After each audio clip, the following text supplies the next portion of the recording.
প্রথম প্রশ্ন হচ্ছে আমার কূটনৈতিক পাসপোর্ট আমি নেইনি মানে অন্য কোনো কারণে না, একটু নিচ্ছি নেবো করতে করতে হয়েছে।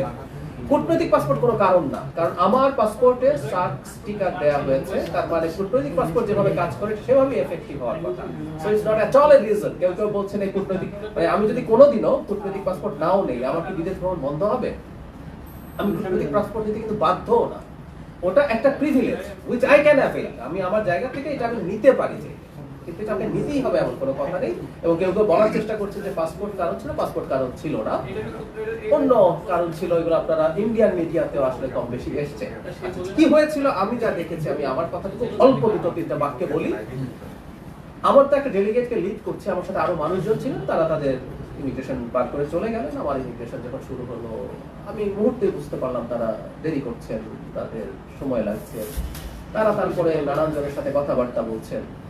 আমাদের হাই কমিশনার প্রথম থেকে আমার সাথে ওখানে ছিলেন, এটা সবচেয়ে জরুরি কথা। আমাদের হাই কমিশনার সম্পর্কে অনেক কথাবার্তা বলা হয় যে তার দুর্বলতা গাফিলতি কিছু ছিল কিনা। আমি এখানে স্পষ্টভাবে বলছি, আমি ওখানে ল্যান্ড করার পর থেকে শেষে আমি ইন্ডিয়ান টাইম রাত 12:30টায় একটা ফ্লাইটে কলম্বো হয়ে ঢাকায় ফিরেছি, কারণ আমি চাইনি ভারতের ইমিগ্রেশন ক্রস করবো। সেই জন্য আমারও বেশ কিছু চুল ঝামেলা হয়েছে। পুরো সময়টা হাই কমিশনার পাশে ছিলেন, তিনি তার জায়গা থেকে সলভ করার চেষ্টা করেছেন বিভিন্ন জায়গায় ফোন করে। সমস্যা কি হয়েছে আমি নিজের মুখে বলছি না, এটা পত্র বিশেষ করে ইন্ডিয়ান মিডিয়াতে এটা যথেষ্টই এসছে।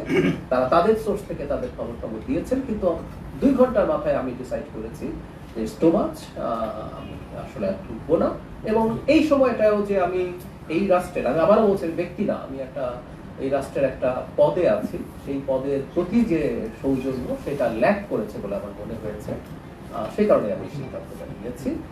এবং সেটা কেন কি হয়েছে সেটার কারণ আপনার সম্ভবত ইন্ডিয়ান মিডিয়াতে বা বাংলাদেশের অনেক মিডিয়াতে এসছে, সেটা পাবেন। আমি আসলে আর কিছু বলবো না।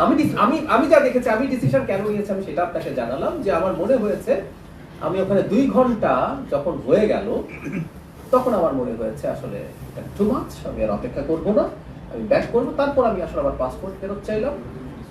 যখন আমি পাসপোর্ট ফেরত চাইলাম, তখন তাদের দিক থেকে খুবই আন্তরিকতাপূর্ণভাবে তারা এটা বলতে হবে, তারা আমাকে রিকোয়েস্ট করেছেন। কিন্তু আমার মনে হলো হোয়াট হ্যাপেন, এটার একটা প্রতিবাদ রেজিস্টার থাকা দরকার আছে। সেই কারণে আমি আসলে, অনেকে বলছেন যে আমাকে দেখাই হবে না, তারা একটা সময় চেয়েছেন, এটা ফ্যাক্ট।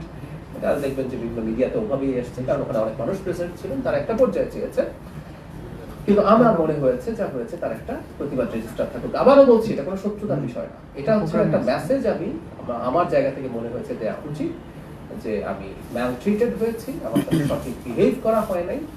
কারণ আমি যখন যাব, এই তথ্য জানানো হয়েছিল, আমাকে নিয়ে যদি কোনো সমস্যা থেকে থাকে সেই সমস্যা তারা সমাধান করা অথবা অবজেকশন আগে দেয়া, এরকম কিছু হলেই হয়তো হতো।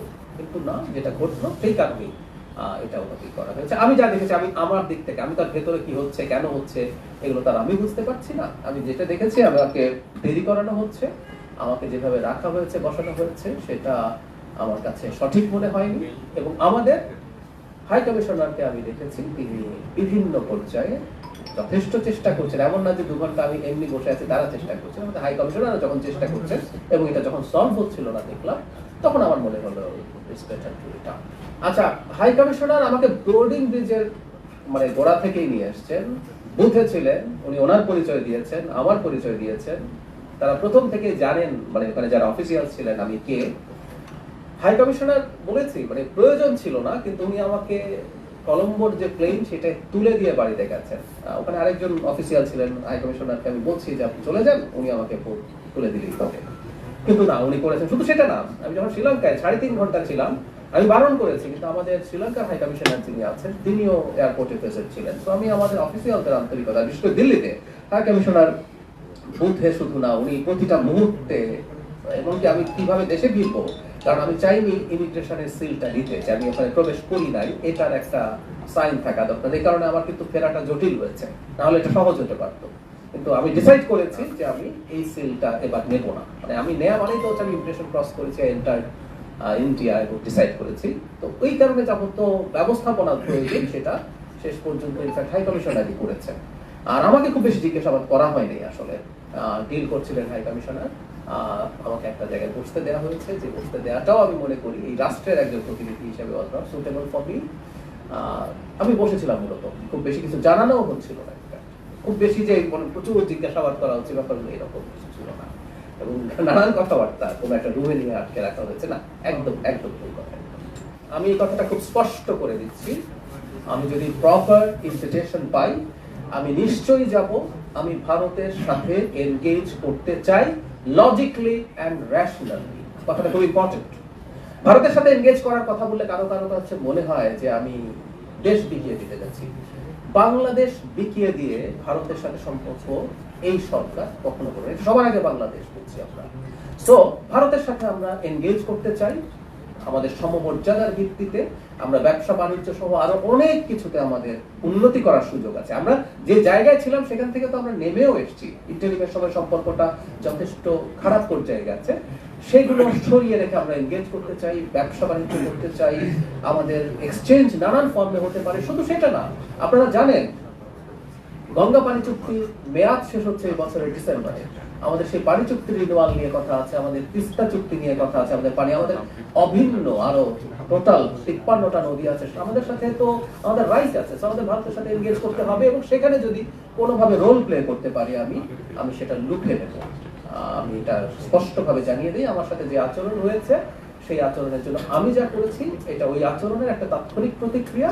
আমি ব্যক্তিগতভাবে চাই ভারত তার এই মানসিকতা নিয়ে আমাদের সাথে আসবেন, যে একটা গণতান্ত্রিক সরকারের সাথে, ইনফ্যাক্ট ইন্টারিম সরকারের সময় তারা অনেকবারই কথাবার্তা বলেছেন যে গণতান্ত্রিক সরকারের সাথে তারা নতুন সরকার যেটা আসবে, যেটা জনগণের ম্যান্ডেট প্রাপ্ত, তার সাথে তারা এনগেজ করবেন। আমি আশা করি তারা সেটা এগিয়ে যাবেন, এবং আমি যদি কোথাও কোনোভাবে রোল প্লে করার সুযোগ পাই, ইনভিটেশন পাই, নিশ্চয়ই ভারতে যাবো। আবারও বলছি, ব্যক্তি জাহিদ ওখানে কিছু করে নাই, আসলে আমি এটাকে ব্যক্তিগতভাবে নেই নাই। আমি দেখেছি যে রাষ্ট্রের একটা সরকারের একটা পজিশনের একজন মানুষের সাথে এই আচরণ হচ্ছে, সেই কারণে আসলে এটা করেছি। প্রাথমিকভাবে আমার ছিল, তারপর আমি নিশ্চয়ই আলোচনার মাধ্যমে সিদ্ধান্ত নিয়েছি। এটা প্রাথমিক সিদ্ধান্ত আমার, কারণ পরিস্থিতি আমি জানি না। ইনফ্যাক্ট ভারত সরকারের সাথে এই মুহূর্তে যোগাযোগ আমাদের পররাষ্ট্র মন্ত্রণালয় করছেন, যাবতীয় যা যা হচ্ছে সব তাদের মধ্যে। জন্য বলছি এটা যেহেতু এখন পররাষ্ট্র মন্ত্রণালয়ের কাছে আছে, কি করণীয়, কি হবে, কি হচ্ছে, এটা তারাই বেটার জানে। আপনার স্বপ্নগুলো আকাশ ছুবে প্রবাসীর হেলিকপ্টারের মাধ্যমে। বিয়ে, জন্মদিন অথবা যে কোনো বিশেষ প্রয়োজনে হেলিকপ্টার ভাড়া করতে যোগাযোগ করুন স্ক্রিনে দেয়া নাম্বারে। প্রবাসীর হেলিকপ্টার, নিরাপদ ও সাশ্রয়ী বাহনের বিশ্বস্ত নাম।